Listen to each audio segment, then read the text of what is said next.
The wind swept gently across the open field behind Edward Holloway's farmhouse, bending the tall grass under the amber light of a late autumn afternoon. The forest bordering the property stood quiet and still, a wall of whispering pines that had held their secrets for generations. Edward leaned against the porch railing, coffee in hand, his gaze fixed on Rusty, his German shepherd, who had darted into the woods minutes earlier like he'd caught a scent from another world. When Rusty reappeared, something was off. The dog wasn't running back like he usually did. He was walking, slow, deliberate, his head slightly lowered, eyes locked forward. And in his mouth, something. Edward's heart sank. The object was dark, oddly shaped, and looked heavy in the dog's jaws. As Rusty approached, the sunlight caught the item briefly. It wasn't a stick. It wasn't bone. It looked like a stone, but not like any Edward had ever seen. Rusty reached the porch steps and gently laid the object at Edward's feet. The thing was roughly the size of a grapefruit, black and porous, almost volcanic in texture. It had strange indentations, like it had been worked by human hands. And yet, it didn't seem man-made. Edward crouched slowly, every bone in his knees groaning, and ran his fingers over its surface. A pulse, not literal, but a sensation, vibrated through his skin. It was warm, shouldn't have been. A sharp chill crept up Edward's spine. Rusty whined softly and sat down, tail motionless, eyes flicking from the stone to his owner's face. Edward lifted it, hesitantly, and carried it inside. The weight wasn't much, but it felt wrong. He wrapped it in an old towel and placed it on the workbench in the garage. Then he just stood there, staring at it like it might move. That night, Edward didn't sleep. Grace's empty side of the bed seemed colder than usual. His mind returned again and again to that moment on the porch, to the shape, the warmth, the feeling. Memories of Grace surfaced, of her fascination with the woods behind their home. She used to call them sacred, said they felt older than time. He had laughed back then. Now he wasn't sure. As dawn broke, Edward found himself outside again, eyes fixed on the tree line. Rusty stood beside him, alert, ears perked. Then, without warning, the dog bolted, back toward the woods, back to where it all began. And Edward, for reasons he couldn't explain, followed. Edward's boots sank into the damp earth as he pushed through the underbrush, branches snagging at his flannel shirt. The morning was quiet, too quiet. No birdsong, no wind through the pines. Just the steady crunch of his footsteps and the occasional rustle of Rusty moving ahead of him. The dog trotted with purpose, weaving through trees as if he'd walked this path 100 times before. Edward had hunted, hiked, and wandered these woods for over 3 decades, but this trail, this direction, felt entirely new. 10 minutes in, the terrain began to shift. The air grew colder, the light dimmer, filtered through thickening pine canopies. Then, just ahead, Rusty stopped. He stood perfectly still, tail stiff, eyes locked on something in the ground. Edward hurried to catch up and then froze. At their feet was a shallow depression in the earth, surrounded by stones. Flat, round, black stones, identical in texture to the one Rusty had brought home. They formed a near-perfect circle. In the center, a small mound of dirt, disturbed recently. Edward knelt, brushing away the loose soil. A metallic glint caught his eye, then more. With trembling hands, he unearthed a small rusted box, no larger than a shoebox, bound by a corroded clasp. His heart raced. It looked like it had been buried for decades. Rusty sat beside him, breathing steady, as if he'd led Edward right to it on purpose. Edward glanced around, the woods watching in eerie silence, then opened the box. Inside lay a faded photograph. He and Grace, arms around each other, smiling in front of their old barn. But there was something wrong. He didn't remember taking it. He looked younger, maybe mid-30s, and Grace too. But the date scrawled on the back, in her handwriting, read, June 3rd, 1982. That was nearly a year before they met. Tucked beneath the photo was a folded piece of paper. Aged, yellowed, brittle. A letter, and it was written in his own handwriting. Edward stared at the page, stunned. The words were unmistakably his, down to the way he looped his GS and crossed his TS, but he had never written this. Not that he remembered. The letter spoke of a choice made beneath the cedar grove, and a debt paid in silence, to protect someone you loved more than your own soul. His stomach twisted. What choice? What debt? And why here? Rusty gave a soft bark, snapping Edward out of his trance. He looked down at the box again, unsure what he was holding or what it meant, but something inside him stirred, a memory buried too deep to surface, yet not gone. He tucked the photo and letter into his jacket and stood slowly, eyes scanning the forest. He wasn't alone. He could feel it. Not someone watching him, but something remembered, long forgotten by the conscious mind. And Rusty, faithful as ever, was already turning to lead him further in. The trees grew denser as Edward followed Rusty deeper into the forest, the light above barely breaking through the tangled canopy. The air was heavy now, damp with the scent of moss and decaying leaves. The further they walked, the more the woods felt ancient. It wasn't just the towering pines or the gnarled roots underfoot.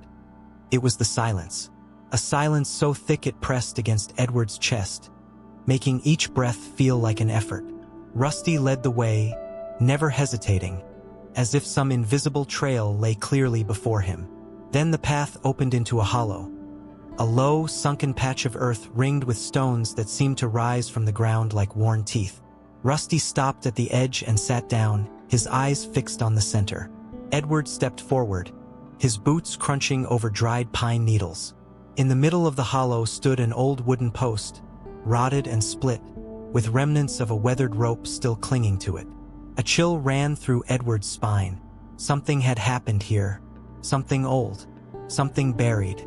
His hand instinctively reached inside his jacket, fingers brushing against the letter and photo. He pulled the letter out again and reread it under the filtered light. This time, certain lines felt different, like they were speaking to him now, not just recalling the past. You'll find the place when the time is right. The dog will know. And when you return to the hollow, remember what you promised her. Edward's brow furrowed. Promised who? Grace? Himself? Why couldn't he remember? He sat on a nearby stone, his legs weak. Rusty stayed close, ears twitching at distant forest sounds. Edward's thoughts drifted, back to the early days with Grace. She'd always been drawn to this forest, always said there was something sacred in the land. He'd laughed it off. But once, years ago, she'd returned home from a walk pale and quiet. She never spoke of it, and he never asked. Now he wondered if this place, this hollow, was where she had gone that day. A crack of a branch somewhere behind him made Edward snap his head around. No one. Nothing. Just trees, still and watching. But his pulse quickened. He wasn't imagining the sound. He knew the woods too well to mistake it for wind. He stood slowly, heart pounding, eyes scanning the trees. "Hello?" he called, his voice hoarse. Nothing answered. But deep in the forest, something shifted. A movement. Presence. Rusty let out a low growl, not of fear, but warning. Edward backed away from the center of the hollow, senses alert. Whatever had started when Rusty brought that stone home, it wasn't over. In fact, it was only just beginning. And as he turned to leave, the letter in his pocket seemed to warm against his chest, as if reminding him, there were still truths buried out here, truths waiting to be unearthed. Back at the farmhouse, Edward stood in the kitchen with the letter spread out on the table, the photograph beside it. Rusty lay silently by the door, his eyes never leaving his owner. The forest had followed Edward home in spirit. It was in the silence of the house, in the weight behind every thought. He hadn't told anyone yet. Not about the box, the stone, the photo, or the letter that shouldn't exist. But someone knew something. Someone who'd lived long enough, close enough. Someone like Ruth Abernathy. She lived 3 properties down, in a house that hadn't changed since 1950. Grace used to walk there every Sunday afternoon with a basket of scones or apple pie. Edward hadn't seen Ruth in months. Not since Grace's funeral. But he remembered the way she looked at him that day, like she knew something she wasn't saying. That memory burned in his mind as he drove down the dirt road and pulled up beside her old white porch. The place looked smaller than he remembered, like time had shrunk it. Ruth opened the door before he knocked. Her face, framed by tight silver curls, was unreadable. "You finally came," she said, voice dry but not unkind. Edward hesitated. "How did you?" "I saw Rusty yesterday," she cut in, stepping aside to let him in. "He had the stone. I knew it had started again." Inside, the house smelled like lavender and old books. The living room was neat, almost untouched. Ruth moved slowly, easing herself into a floral armchair while Edward sat across from her, the photo and letter resting in his coat pocket like weights. "You knew Grace better than anyone," he said carefully. "Did she ever mention the hollow? The stones? Any of this?" Ruth nodded slowly, her expression shifting from guarded to haunted. "She found it in '86, Ruth whispered. "Didn't tell you because she was afraid you'd try to stop her. She believed that place, chose her, said it held memories that weren't hers, but felt like home. After she came back from the woods that day, she wasn't the same. There were gaps in time. She wrote letters she never mailed. She buried things." Ruth's voice cracked.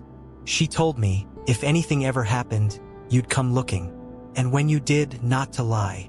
Edward leaned forward. "Lie about what?" Ruth looked away. "About your father." His heart skipped. "What does my father have to do with this?" She met his eyes. "Everything. He was the first to find that place. Grace only followed what he left behind." Edward sat in stunned silence, the weight of her words hitting like a cold wind. His father, Frank Holloway, had died when Edward was 14. He remembered the funeral, the closed casket, the grief. But this was something else entirely. Ruth reached for a small tin box from the side table. Inside was a folded note, old and yellowed. "He left this," she said. "For you. Grace gave it to me before she died." Edward stared at it, hands shaking. He hadn't just uncovered a mystery. He had just stepped into a legacy. Edward unfolded the note with fingers that trembled more than he wanted to admit. The paper was thin, yellowed, and soft at the edges. His father's handwriting stared back at him, elegant, practiced, and unmistakable. He hadn't seen it in nearly 50 years, but it was like no time had passed at all. At the top, in faded ink, were the words, "For Edward, when he finds the place." His throat tightened. How could Frank have known he'd return to that hollow one day? How could he have predicted any of this? The letter spoke of things Edward never imagined. Frank wrote of a moment in 1957, when he stumbled into the hollow after following a stray dog deep into the woods. He described the circle of stones, the post, the feeling that something was waiting there. Something not alive, but not dead either. And then, a presence. Frank didn't name it, but he described it as a weight behind your thoughts, and a voice that doesn't speak, but still tells you things. It had shown him a version of his life. Paths not taken, choices he'd never made, and one truth he couldn't forget, that everything came with a cost. Frank confessed that the choice he made at the hollow was what gave me the life I had with your mother. He didn't explain how or what the cost was, but he ended the letter with a chilling warning. "One day it will call to you, too. If you answer, be sure you're willing to pay. Nothing that's buried stays buried forever." Edward stared at the words until they blurred. He leaned back in the chair, Ruth watching him from across the room, her face drawn and pale. "He never spoke about any of this," Edward said quietly. Ruth nodded. "He wouldn't. The hollow takes your silence first. It wants secrecy. That's how it keeps power." Her voice faltered. "Grace told me she thought your father made a trade, something for something, and she believed that whatever he gave up, it still echoes." Outside, the wind had picked up, shaking the porch with a soft groan. Rusty, waiting patiently by the truck, suddenly sat up, alert. Edward glanced toward the door, a pressure growing in his chest. He felt like he was standing at the edge of something much deeper than a family secret. "I need to go back," he said, more to himself than to Ruth. Ruth reached out, placing a frail hand over his. "You do," she said, "but don't go alone. Not again." He nodded slowly, the letter folded tightly in his palm. "I won't. I've got Rusty." But as he stepped out onto the porch, the world suddenly felt darker. The sky was clouding over, the air dense. Whatever was in that forest, it had waited long enough, and now it was calling him by name. The forest loomed taller than before. The trees, once familiar, now seemed to lean inward, as if listening. Edward tightened the straps of his old backpack and stepped off the path, Rusty trotting silently beside him. The letter from Frank was tucked safely inside, along with Grace's photo and the original note found in the box. The sky above was a blanket of gray, casting a silver hue over the woods. Every step Edward took felt heavier, not just with the weight of what he carried, but with the truth pressing in from all sides. It didn't take long to find the hollow again. The woods seemed to open for him now, guiding his feet without thought. The circle of stones looked exactly as he had left it, undisturbed, waiting. The wooden post still stood in the center, weathered but firm. Rusty stopped at the edge, not moving closer. His ears were up, his body stiff. Edward stood still, heart pounding. This time he wasn't just visiting. He was returning, and something deep inside him knew the place remembered him too. He stepped into the circle. The air shifted. It was colder here, but not from the weather. It was as if the space held a chill from another time. Edward crouched and placed Frank's letter on the ground, beside the post. Then he pulled the black stone from his pack and set it down next to the letter. A stillness fell over the clearing, so profound it felt unnatural. Even the wind had stopped.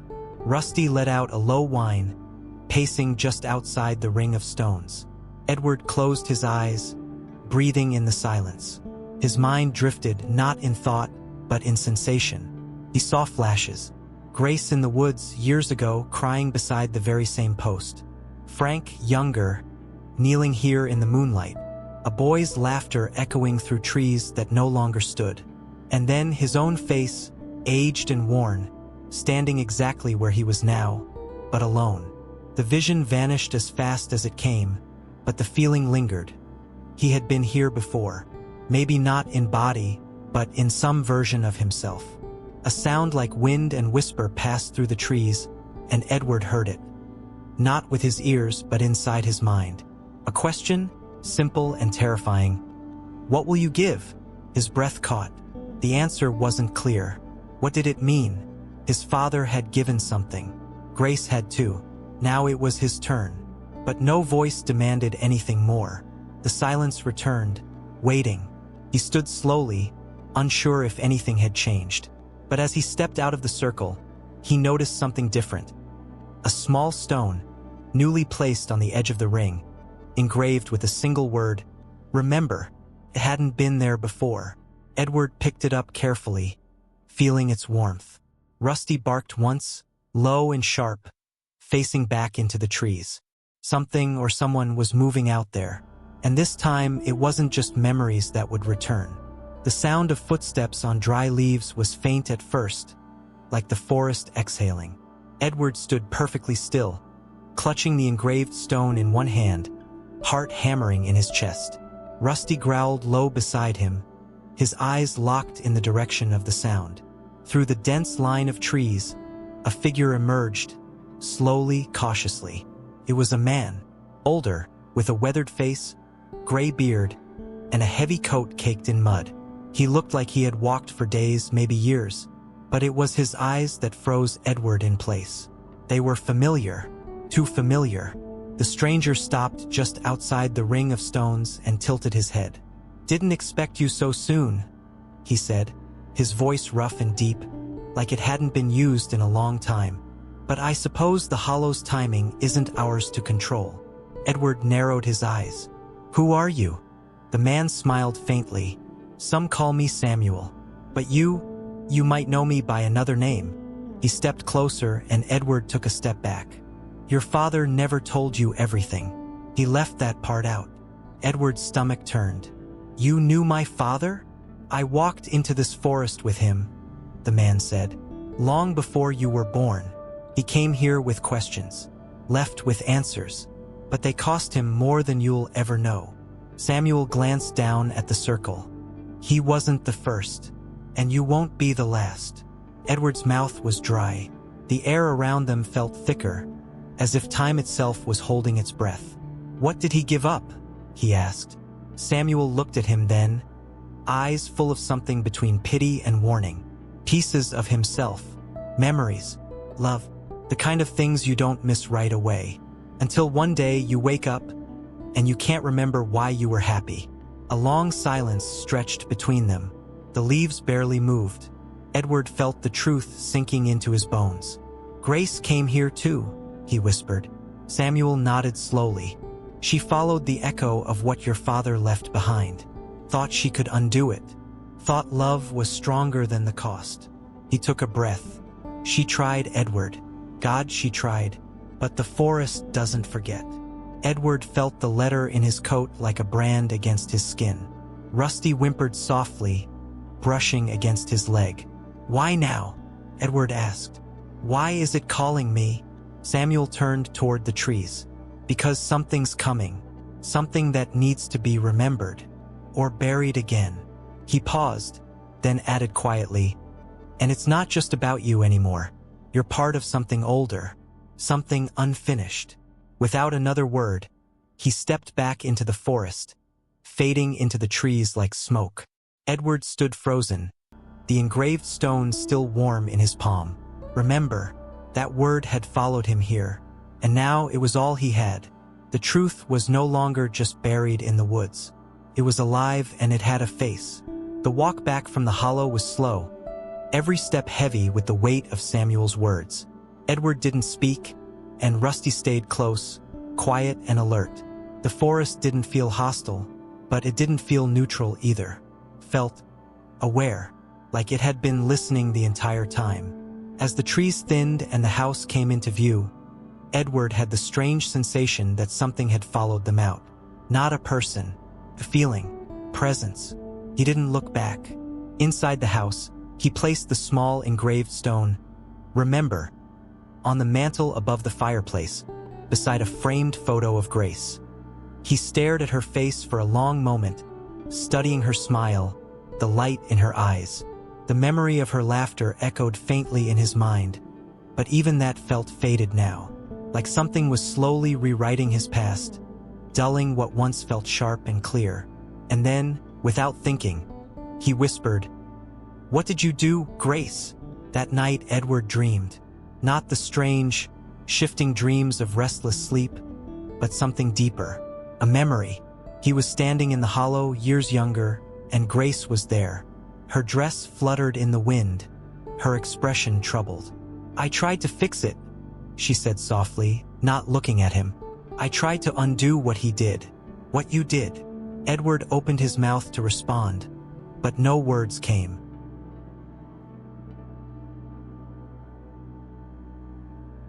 That night Edward dreamed, not the strange, shifting dreams of restless sleep, but something deeper, a memory. He was standing in the hollow, years younger, and Grace was there. Her dress fluttered in the wind, her expression troubled. "I tried to fix it," she said softly, not looking at him. "I tried to undo what he did. What you did." Edward opened his mouth to respond, but no words came. She turned to him slowly. Her eyes were filled with tears. "It always takes something, Ed. The forest doesn't give without a price." He woke with a jolt, drenched in sweat, the blanket tangled around his legs. Rusty was sitting at the foot of the bed, staring at him. It was still dark outside, but Edward could feel it. Something had changed. The dream had been more than memory. It had been a message. Grace was trying to reach him, to warn him, but of what? He rose slowly, went to the kitchen, and poured himself a glass of water with shaking hands. His reflection in the window looked older than it had the day before. As the first light of dawn touched the edge of the trees, Edward made a decision. He pulled the dusty photo box from the hall closet, the one Grace had kept hidden. He'd never gone through it before. Inside were dozens of photos, old letters, a dried flower, and at the very bottom, a cassette tape labeled in her handwriting. For Ed, if I don't come back. His fingers froze. He hadn't seen a tape player in years, but he knew where one was. In the garage, buried in a box of old tools. Minutes later, the machine clicked, the tape spinning slowly. Then her voice. Ed, if you're hearing this, it means I failed. Her tone was calm, but her voice cracked. There are things I never told you. About the Hollow. About your father. About what it offered me. Edward sat motionless, Rusty at his feet. Grace's voice filled the air like she was standing in the room. And then she said the words that made his blood run cold. You're next, but you don't have to make the same choice I did. The sound of Grace's voice lingered in the garage long after the tape stopped. Edward sat hunched over, elbows on his knees, staring at the old cassette player like it might say more if he waited. Rusty remained by the door, silent and watchful. The finality of her words echoed in Edward's chest. You're next. He felt a hollow ache in his stomach, the kind that only comes when a truth you've ignored finally makes itself impossible to escape. Grace had made a deal. Of that he was now certain. She hadn't just visited the Hollow out of curiosity or grief. She had gone there knowing something needed to be undone. Or paid for. The forest had shown her something, just like it had with Frank, and now it was showing Edward. But the part that haunted him most wasn't the mystery. It was the idea that maybe he had already made a deal too, and simply couldn't remember it. How many of his memories weren't truly his? He stepped outside just as the wind began to shift. The air felt heavy, thick with anticipation. Storm clouds gathered low over the trees, and the forest, usually serene in the early morning, felt restless. Edward knew what he had to do. There would be no peace until he faced whatever the Hollow was offering, or demanding. He filled his pack with the letters, the photograph, and Grace's cassette. Before leaving, he took one last look at the house, the life he and Grace had built. Every memory now held a question mark. Rusty moved ahead of him again as they made their way through the woods, his pace quicker than before, as if he sensed the urgency. The path seemed to recognize them now, guiding them with eerie ease.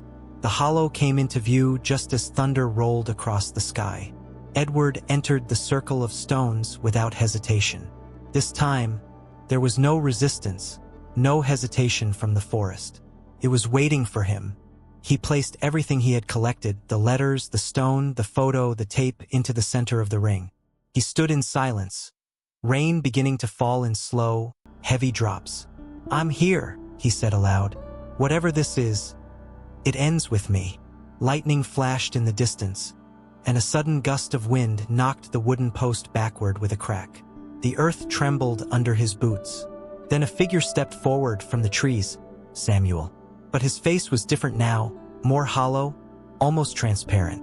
You still have time, he said, to walk away, to forget. Edward shook his head. No, I'm not passing this burden to anyone else. Samuel looked down at the offerings, then back at Edward. Then choose. What will you give to remember what was taken? Edward looked at Rusty, his only family left, and then at the dark forest surrounding them. He took a deep breath. Everything. The forest fell silent as Edward's words echoed into the trees. Everything. The air stilled.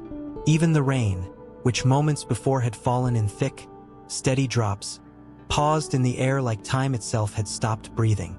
Rusty stood at the edge of the circle, unmoving, his eyes fixed on Edward. The moment stretched, the Hollow holding its breath. Then, the ground beneath Edward's feet pulsed. Once, then again, like the heartbeat of something ancient stirring just below. A sudden warmth flooded his chest. His knees buckled, and he collapsed to the forest floor, hands gripping the wet earth. Images exploded behind his eyes. Not dreams, not imagination, but memories. Real ones. Memories he had never seen before. His father, Frank, standing in the same hollow, sobbing into the night, whispering Grace's name long before Edward had even met her. Grace herself, bargaining with something unseen, offering her future in exchange for Edward's life, when he had once nearly died in a car accident years ago. She had made the choice and paid the price quietly. Then came Edward's own forgotten memory. He was in the forest, much younger, lost, cold. A voice had spoken to him, not with words, but with a feeling. It had offered safety, life, a path home. In return, it had taken something small, his memory of the event, and he had accepted without understanding what that meant. He had made the deal long ago, and the forest had simply waited for its debt to come full circle. When Edward opened his eyes, the storm had passed. The sky above the trees glowed with a soft, golden light. The hollow looked the same, but something felt different. The weight in his chest was gone. The silence that had haunted the woods had lifted. He stood slowly, blinking back the tears that clung to his face. Rusty stepped into the circle without hesitation this time and pressed against Edward's leg, warm and steady. The bond between them had not been touched. It was still real. On the ground, where the letters and photos had been, there was now only one item. A small wooden carving of a tree, rough but clearly handmade. On its base was a single word etched in careful script, "Peace." Edward picked it up, turning it over in his hand. For the first time in years, his heart felt quiet. Not empty, just still. He turned back toward the path, Rusty by his side. As they left the hollow behind, Edward didn't feel like something had ended, but like something had been set right. The forest no longer called to him. It had told its story, claimed what was owed, and let go. Back at the house, he placed the carving on the mantel beside Grace's photo. He stared at her smile and whispered, "I remember now." And for the first time in a long time, the silence in the room felt like peace, not absence.